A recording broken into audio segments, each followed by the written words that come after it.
sur les antennes de Wolf TV. Merci de nous recevoir chez vous. C'est parti pour cette édition dans l'actualité de la principale édition de la mi-journée. L'APR dans la confusion totale à Maquet. Des partisans apérissants sont venus au mai devant leur permanence. Le pire a été évité de justesse grâce à l'intervention des forces de l'ordre.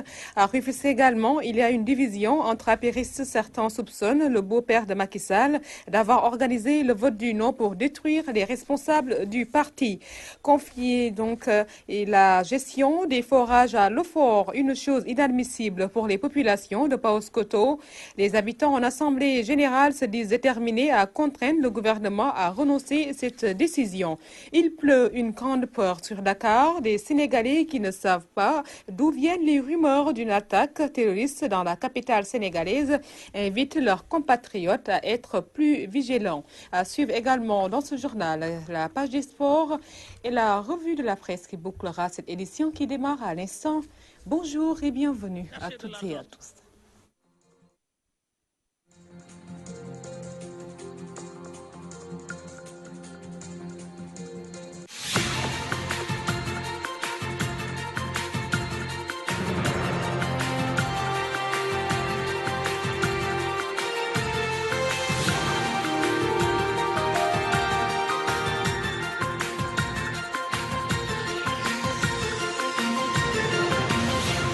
Malgré la victoire du oui, la paix reste toujours divisée à Rufisque et c'est le beau-père de Macky Sall qui est soupçonné d'avoir organisé le vote du non. Ce responsable du parti dans le département. Le développement de Najib Sagna à suivre au cours de nos prochaines sessions d'information. L'APR qui est aussi au bord de l'implosion à Maquet, les partisans de Galoba et de ceux de Omar Ndiaye, Angloma, en sont venus au mai devant leur permanence. Il a fallu l'intervention des forces de l'ordre pour faire revenir le calme. Les détails avec Mamadou Maktarsar. Après leur cuisante défaite, les apéristes de Mbaké se donnent un spectacle.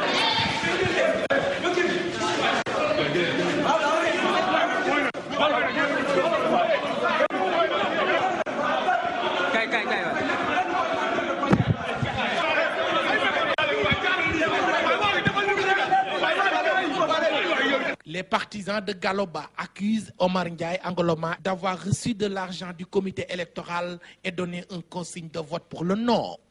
Parmi nous, il y a des responsables qui ne voulaient pas la victoire et qui ont non seulement qui ont voté non, mais aussi qui ont donné des consignes pour qu'on vote non. Je l'ai dit ici, c'est le cas de Omar Ndiaye Angloma.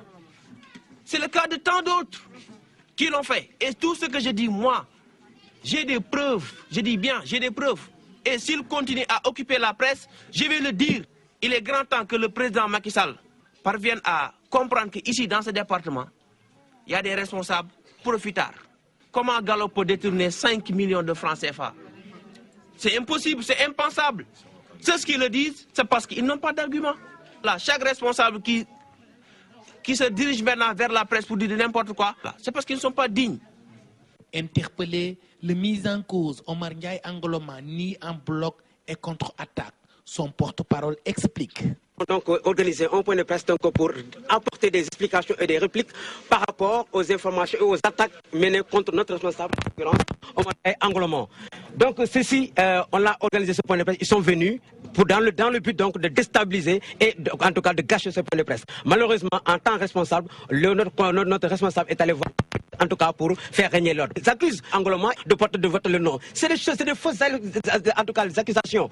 Tel n'est pas vrai, tel n'est pas le cas. Mais Galoba est très limite. Il est limite. C'est-à-dire, en tout cas, et puis il n'a même pas de staff politique. Il n'est pas politique. Il n'a rien. Une situation qui installe le parti au pouvoir dans une crise après leur défaite des référendums. Touba Mbaké, Mamadou Makhtar. Radio-télévision Walfadjri. Mamadou Maktarsa, après la victoire du oui, place à la bagarre à Mour ou après le large résultat obtenu lors du référendum.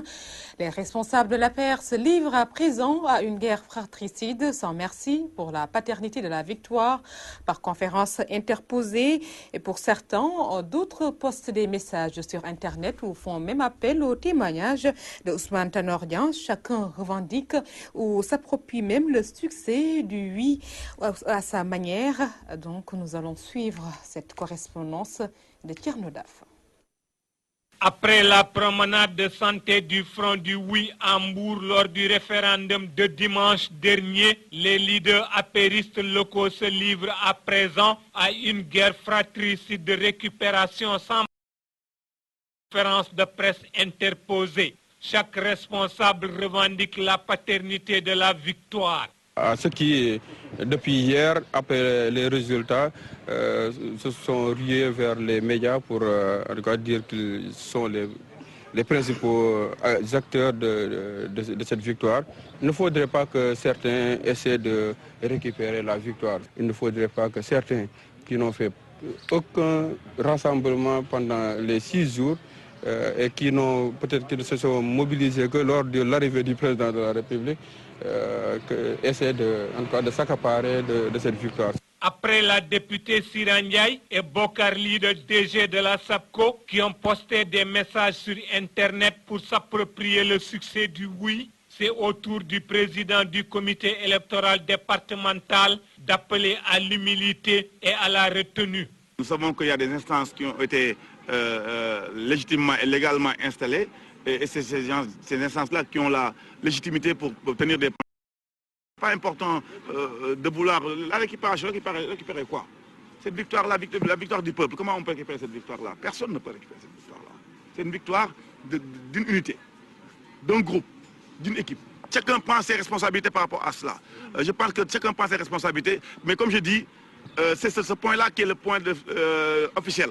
C'est une victoire collective, c'est la victoire de personne d'autre, ni de Saliou Samb, ni d'aucun autre responsable. Selon ses partisans, Serigne Saliou Samb est plus indiqué pour revendiquer la victoire, puisque, outre sa posture de président du comité électoral départemental, donc de général qui a remporté la bataille, il a été le seul à oser aller au charbon lors des moments difficiles. Pour étayer leurs propos, ses partisans ont pris Ousmane Tanor Dieng comme témoin. Mbour Gueye, radio-télévision Walfadjri, Thierno Daf.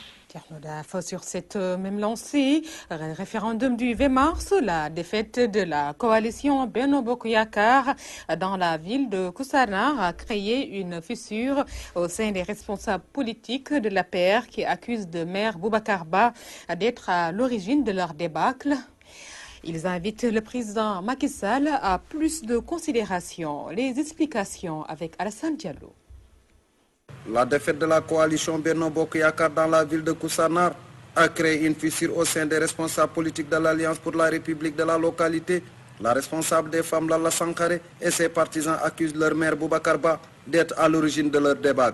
Comment pouvez-vous comprendre? Koussanar est une commune. Sur 10 bureaux de vote, on a perdu 9 bureaux de vote. Comment pouvez-vous expliquer ça? Il n'a gagné que 1 bureau de vote. Et sur ce bureau de vote, l'écart c'est 17 voix. Mais c'est peu. Aujourd'hui, s'il est là, c'est grâce au Boundou. C'est grâce au Boundou, les peuples qui sont à Boundou. C'est grâce au Kila que c'est pour la commande. Il a l'origine. Franchement, il a l'origine. Autrement dit, les conséquences, il n'a pas fait de porte à porte. Le maire ne connaît pas la population, les gens qui sont là. Ici, les gens ont dit... Quand nous sommes Koussanar, nous sommes appelés que nous Koussanar avons une maire quoi. Mais à Koussanar, il s'est trouvé que nous avons un maire nous savons quoi. Ces derniers qui sont soucieux du sort de leur localité invitent le président Macky Sall à plus de considération. Autre chose aussi, il faut que Macky aussi nous donne nous. Macky n'a qu'à donner de l'emploi aux jeunes à Koussanar. Les femmes. Et puis Macky n'a qu'à nous recevoir. S'il ne le fait pas, nous allons vers l'implosion en 2017. Les élections législatives vont se profiler, nous allons vers l'implosion. Et s'il perd, franchement parler, ils n'ont qu'à assumer toutes les conséquences. À ce niveau, vraiment, ça ne va pas du tout. Ça ne va pas. Et vraiment, nous voulons que le président de la République nous reçoive. Voilà, mais franchement parler, ça ne va pas. Et les gens qui télé, ay projet mais agul Koussanar, c'est grave. C'est grave. Il faut qu'on dimbe les gars wa Koussanar. Actuellement Koussanar, à chaque fois, depuis 1960, les jeunes Koussanar sont restés en rade. Tekkiwuñ dara Sénégal, comme si nous dëkkuñ Sénégal. Face à la presse, Lalla Sankaré et ses camarades de parti exigent le départ du maire Boubacar Ba. Pour rappel, sur les 10 bureaux de vote que comptait Koussanarville, les 8 ont été remportés par le Front du Non. Mais toutefois, la coalition Benno Bokk Yakaar a gagné dans l'arrondissement de Koussanar. Alassane Diallo Koussanar, Walfadjri. Alassane Diallo, vous nous avez également informé que vous avez essayé de joindre au téléphone le maire Boubacar Ba, mais il a promis de réagir. La sortie du ministre de l'Intérieur Abdoulaye Daouda Diallo, qui s'est prononcé récemment sur les résultats du référendum, a ouvert un large débat sur la posture de cet homme d'État, même si du camp de l'APR, l'on minimise les faits tout en estimant que le ministre est dans son rôle. Nous allons suivre ce reportage signé Niab Biteye. Face à la presse, le ministre de l'Intérieur, Abdoulaye Daouda Diallo, s'est aventuré à donner les résultats des élections du référendum. Une déclaration qui ne laisse pas indifférents les politiques et chacun y va avec ses réactions. Du dispositif organisationnel, et il a l'ensemble. Et il a, à un moment donné, il a jugé de les porter à l'attention des peuples sénégalais. Mais ce qui est important, c'est comme nous en tant qu'acteurs, nous avons donné des résultats. Évidemment, le ministre de l'Intérieur n'avait pas dans ses prérogatives de faire les annonces. Je crois que j'ose espérer qu'il le savait lui-même. S'il l'a fait, il a peut-être ses raisons. Je ne pense pas que ce soit simplement pour chercher à influencer les résultats, puisque les résultats sont déjà dans les procès-verbaux et l'ensemble des partis ont participé à l'élaboration de ces procès-verbaux. Mais je pense... Hormis le caractère d'influence que peut engendrer cette sortie du ministre, le coordonnateur du Parti pour l'action citoyenne, Bruno Derneville, appelle au respect des institutions.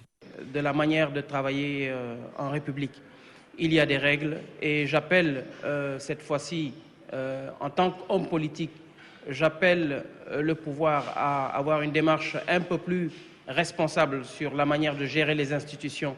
Pour répondre à ces détracteurs qui remettent en question la connaissance de la hiérarchie étatique du ministre de l'Intérieur, le député Abdoulaye Ndiaye de l'APR s'explique. Une expérience avérée.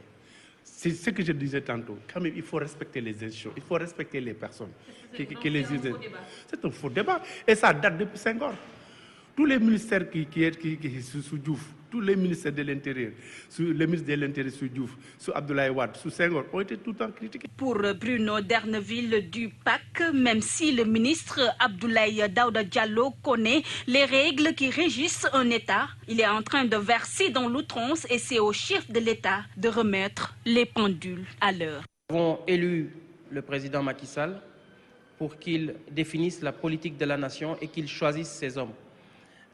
Tout ce que nous souhaitons, c'est que la manière de piloter cet État soit des plus sereines et des plus responsables. Officiellement, les résultats d'une élection doivent être donnés par la Cour d'appel, mais le constat est que le ministre de l'Intérieur, Abdoulaye Daouda Diallo, en a déjà fait son affaire, un état de fait qui amène l'opposition à dire que le patron de l'Intérieur est en train de verser dans l'outrance. Le comité directeur du Parti démocratique sénégalais entache la victoire du président Macky Sall. Lors du référendum, les libéraux soutiennent que le chef de l'État a perdu le pari de la mobilisation et de l'appropriation de son projet de réforme constitutionnelle, malgré l'achat des consciences dont le camp du pouvoir a utilisé comme arme de guerre. Maître Amadou Sall est le porte-parole du jour, suivant ces propos qui ont été recueillis par Ndiaye Tidjour. Le chef de l'État qui s'est personnellement investi en parcourant le pays pour un vote massif en faveur de oui, a échoué dans les 2 défis qu'il s'était lui-même promis de relever. Le défi de la participation et le défi de l'adhésion. Malgré sa présence massive dans la campagne, l'utilisation à son profit exclusif des médias d'État et d'une bonne partie des médias privés, la corruption et l'achat de conscience, l'injection de sommes considérables et la honteuse distribution de denrées alimentaires à une population affamée depuis 4 années. Les inacceptables manipulations du fichier électoral par le ministre de l'Intérieur, la vaine tentative d'avoir par surprise les Sénégalais et tous ceux qui avaient décidé de voter non à sa réforme. Macky Sall n'a réussi qu'à susciter apathie, interrogation et scepticisme et rejet de son projet de révision de la Constitution.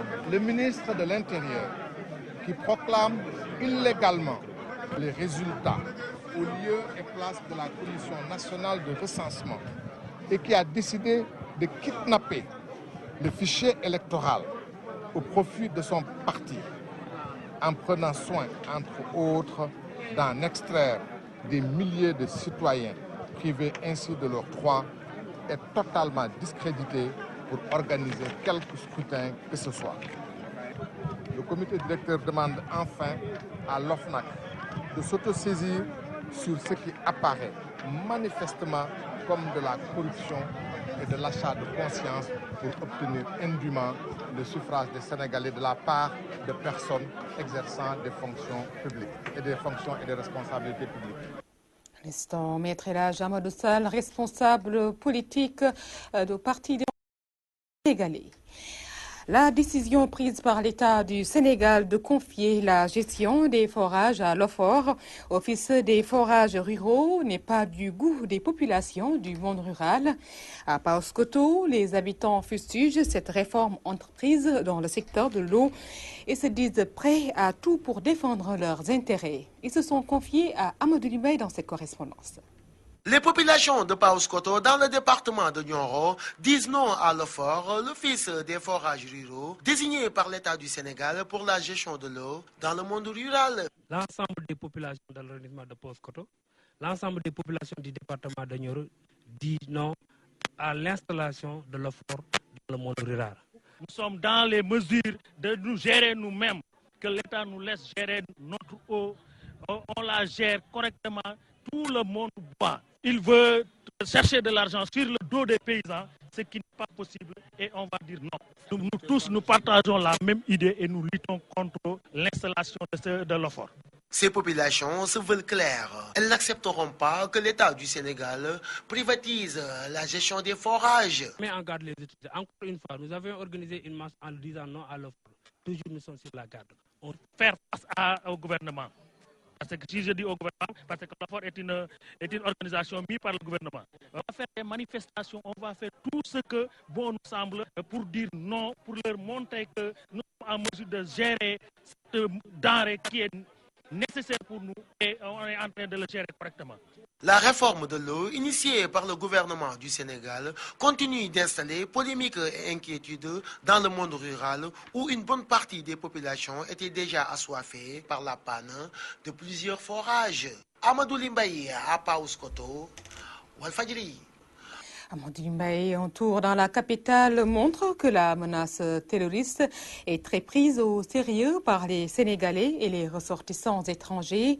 Toutefois, ces derniers qui ont en tête les récentes attaques notées en Afrique et en Europe invitent les populations à ne pas prêter le flanc.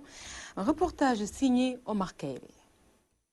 Dakar ne change pas d'habitude malgré les récentes attaques terroristes en Côte d'Ivoire et celles qui se sont produites à Bruxelles.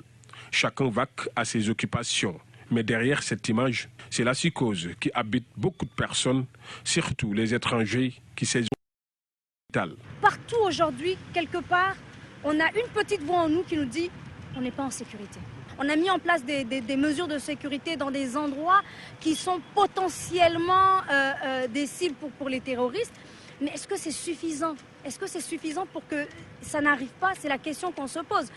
On se dit, il y a les transports en commun, on a les bus, on a les taxis, les bus qui sont bondés aujourd'hui. On peut frapper à ce niveau. On a les marchés, on a les grands marchés aujourd'hui qui sont fréquentés par beaucoup de monde. Tout ça, c'est des endroits qui sont potentiellement des zones de turbulence pour ces terroristes. La question, c'est qu'est-ce qu'il faut faire? Je pense que je ne sais pas si moi je peux avoir la réponse à cette question, quoi. Non, mais c'est très compliqué parce que on ne sait pas où ça va frapper. C'est ça la question. Cette ressortissante française se sent plus en sécurité au Sénégal que nulle part ailleurs, surtout après les frappes notées dans certains pays d'Europe. Enfin, on nous a prouvé que malheureusement, les attentats, c'est partout dans le monde maintenant. Donc que je sois ici ou en France, c'est la même chose. À la limite, même, je me sens plus en sécurité ici qu'en France. Cette étudiante ne se doute pas de la sécurité du pays qui, selon elle, est très prise au sérieux par les services compétents. C'est vrai que dans la sous-région, effectivement, on a eu récemment donc, des bombardements déplorables quand même, venant de musulmans. Mais il faut dire qu'au Sénégal, on est un pays assez tranquille et c'est pourquoi on est un peu rassurés. Il n'est pas question de laisser triompher les djihadistes pour ces dames qui appellent les populations à vivre sereinement.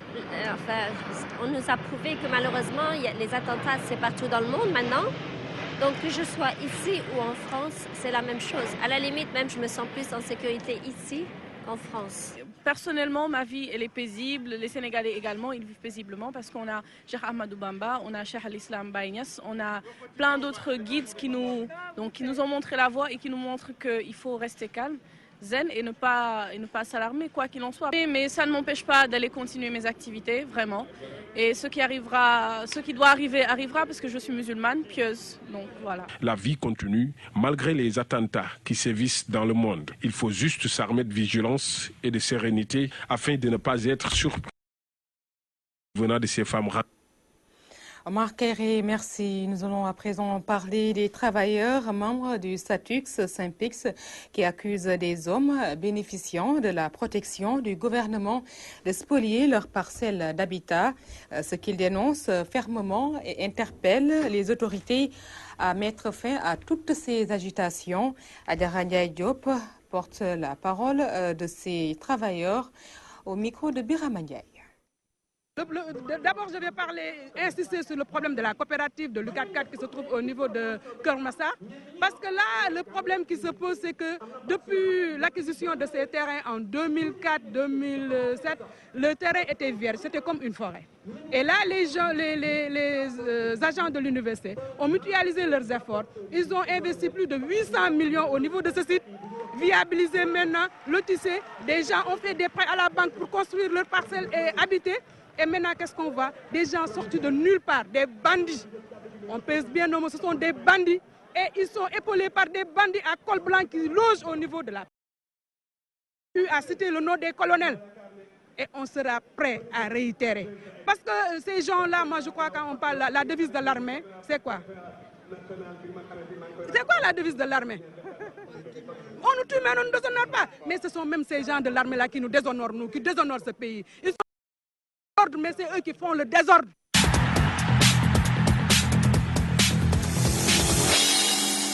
Les présences. Miss, bonjour. Oui, bonjour Fatou Diouf Faye. Et nous allons ouvrir donc cette page des sports avec cette nécrologie. Les Pays-Bas et le FC Barcelone en deuil. Le légendaire Johan Cruyff est décédé ce matin. Oui, effectivement, la nouvelle est tombée il y a de cela presque 30 minutes. Johan Cruyff décédé ce jour à l'âge de 68 ans. 3 fois vainqueur de la Coupe d'Europe avec l'Ajax d'Amsterdam en 1971, 1972 et 1973, finaliste de malheureux de la Coupe du Monde en 1974 avec les Pays-Bas, la Hollande, avec son fameux numéro 14. Donc le Hollandais volant, on l'appelait ainsi, ou El Salvador en espagnol, c'est le sauveur. En tant qu'entraîneur, il remporte la Coupe d'Europe en 1992 avec le FC Barcelone. C'est lui-même qui donne le premier titre au FC Barcelone.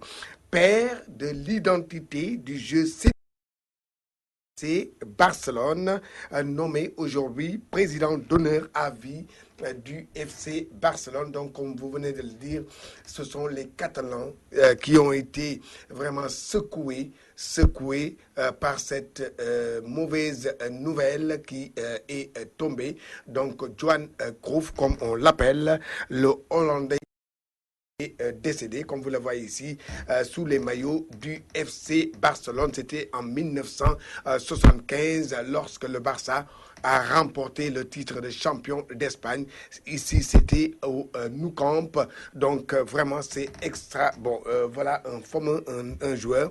Aujourd'hui, ce sont les Catalans qui sont endeuillés par cette information.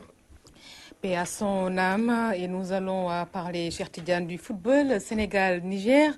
Quels sont les échos qui nous viennent de la tanière? Oui, effectivement, les Lions sont sur la dernière ligne droite de la préparation en vue du match de samedi contre la MENA. Comprenez le Niger au stade Léopold Senghor à 19h.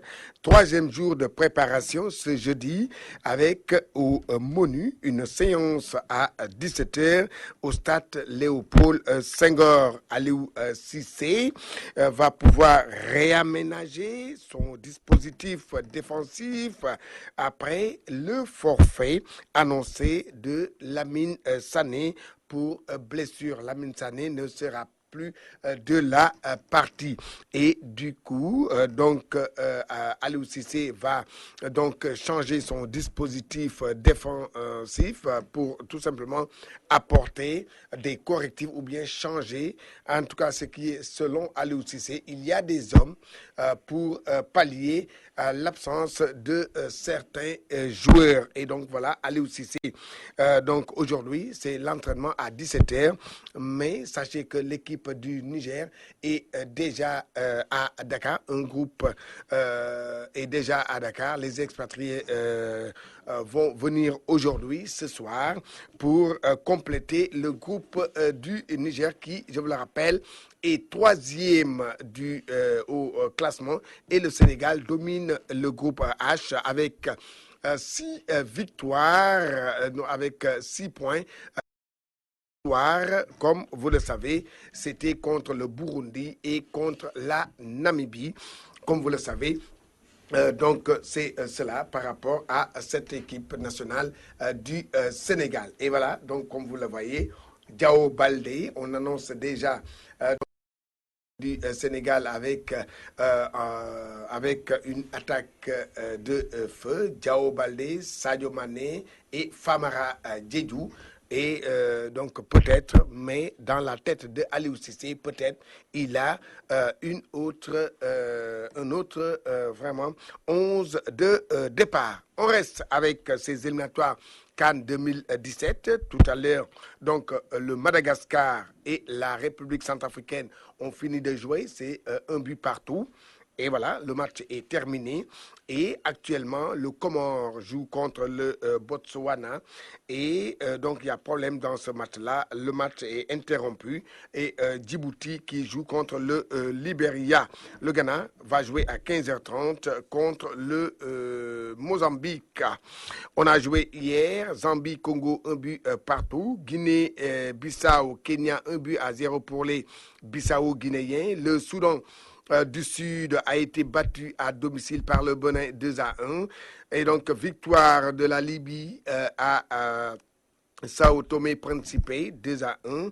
Et le Tchad qui perd à domicile face à la Tanzanie 1-0. Et chez Tidiane, Football Coupe du Sénégal, les derniers matchs et les résultats des 32e de finale. Oui, effectivement, hein, on continue de jouer cette Coupe du Sénégal, 32e de finale. Et aujourd'hui, déjà, il y a des matchs. Et voici le programme qui attend les férus du ballon. Ils étaient nombreux hier au stade Demba Diop. Bon, voilà. OK, au stade Demba Diop aujourd'hui à 14h45, l'Union sportive de Ouakam, ancien vainqueur de la Coupe du Sénégal, reçoit Saint-Louis Foot Center, ce sont les Saint-Louisiens. Et en deuxième heure, NGB Niaritali va jouer contre le port autonome de Dakar. À Amadou Barry, 2 rencontres, 14h45, Asfa contre Kayor Foot. Et RS Yoff va jouer contre Ndargate. Et à Sébi Rotan, à 14h, à 13h, à 15h30, Darussalam joue contre le Duc à Kaolack. Le Kaolack FC reçoit à Lamine Gueye, assure l'équipe de Assure. et l'Etix qui, à Moro, va jouer contre l'Olympique de Ngor. On continue pour la programmation. Voilà. Bientôt, on aura le second tableau. Va jouer contre Zig Inter aujourd'hui à Caroline Faye. Et en deuxième heure, le Stade de Mbour reçoit l'AS Pikine. Et à Saint-Louis, au Stade Mawadouad, UGB joue contre AS Saloum. Et en deuxième heure, Linguère de Saint-Louis joue contre Dakar Sacré-Cœur. Et voilà, donc retenez que hier, le Casa a souffert pour éliminer l'Africa Promo Foot. Voilà. Nous allons changer de discipline sportive pour parler de basket, championnat national. Les garçons jouent la 12e journée. Oui, effectivement. Fatou Dioufay, on a débuté cette 12e journée depuis hier et avec la poule B. Hein, mais aujourd'hui, c'est la poule A qui va terminer ses rencontres. À 18h, match décisif pour la qualification au play-off de l'équipe de l'Union sportive de Ouakam. Comme vous le voyez ici en rouge. Donc, Ouakam va jouer contre les Saltigués de Rufisque. Les Ouakamois doivent impérativement gagner pour se qualifier au play-off et rejoindre, pourquoi pas, rejoindre le Duc, l'UGB et Louga Basket Club qui sont déjà qualifiés. Et le Duc, qui est déjà qualifié, joue à 16h contre l'Union sportive du Rail. Et dans la poule B, le Sibac hier a rejoint le groupe des qualifiés que sont l'AS Douane, le Sibac, le Saint-Louis Basket Club et l'ASFA. Les Sicapois sont allés battre l'AS Thiès 68 à 62. Et je pense que on a été complet pour ce qui est de l'information. Sportive, comme vous la voyez, voilà, je pense qu'on a été tellement vraiment complet pour cette page sport. Hein? Oui. Ça fait, cher Tidiane Gomis. Je pense que vous êtes sportif. Hein? Oui, parce que, je l'étais. Hein? Oui, comme que votre papa a été un grand footballeur du rail, oui. Hein? D'accord, ah, ouais. tout à fait. Merci à vous, cher Tidiane Gomis. Et nous allons passer à la dernière ligne droite de ce journal qui est consacrée à la revue de la presse. Elle porte la signature de Ousmane Sène.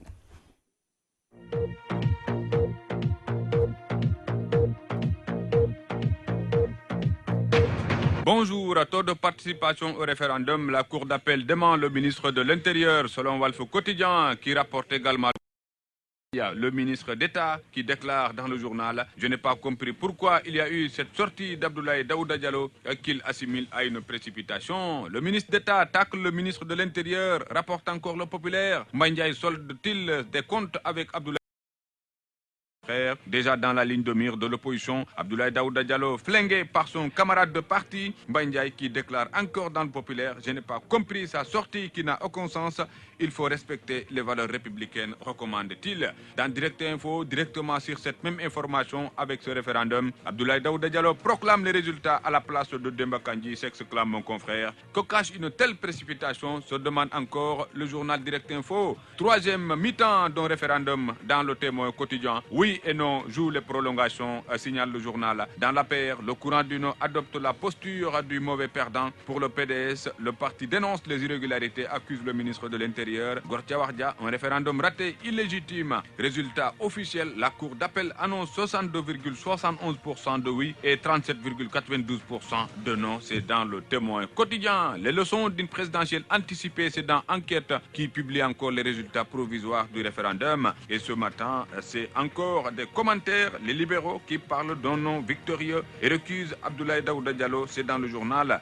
Et Makoui renvoie ses challengers à leur copie et à lire dans le journal Enquête. Financement du référendum, le PDS qui va saisir l'Assemblée nationale. C'est pour une enquête selon Sud Quotidien qui rapporte l'info ce matin.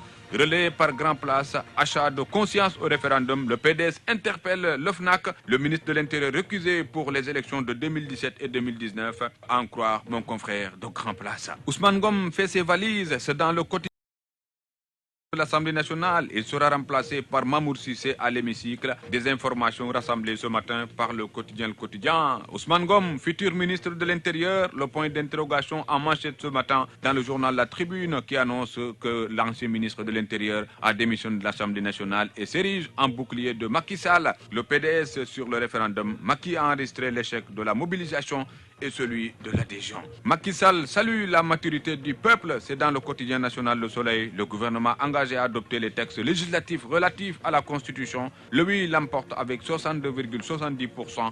Le PDS annonce un livre blanc. C'est le quotidien national qui l'annonce, relayé par l'Observateur qui donne la parole à Moustapha Cissé Lo qui contre-attaque dans le journal. Pourquoi nous avons perdu Touba? Il l'a dit à mes confrères. Ce n'est pas moi qui ai tiré les coups de feu lors de la campagne. Je ne vais plus voter à Touba. Qu'aucun Mbaké ne me demande plus de soutien pour un magal ou pour obtenir un passeport. Révèle encore le vice-président de l'Assemblée nationale, président du Parlement de la CEDEAO qui également s'explique dans les colonnes de l'Obs ce matin. Zoom Info est sur cette information avec donc le camp du oui, miné par des querelles de positionnement, perspective d'un remaniement ministériel imminent, annonce encore mon confrère de Zoom Info. Jeu de dupe autour de 5 millions de dollars. Wad, Abdou Mangan et le transport financier de Dubaï vers Dakar. C'est dans Libération ce matin. Abdou Mangan n'a remboursé que 800 000 dollars à l'ancien président après l'avoir roulé dans la farine. Une partie de l'argent recyclé au Maroc dans l'immobilier. Révèle encore mon confrère. L'As quotidien est sur l'insécurité ambiante sur Dakar. Point d'exclamation. Menace terroriste sur Sali, Tilène, Carmel, Embarcadère, Almadi. Un présumé terroriste arrêté avec 9 pistes de téléphone. C'est dans l'As quotidien. Bonne lecture à tout ça.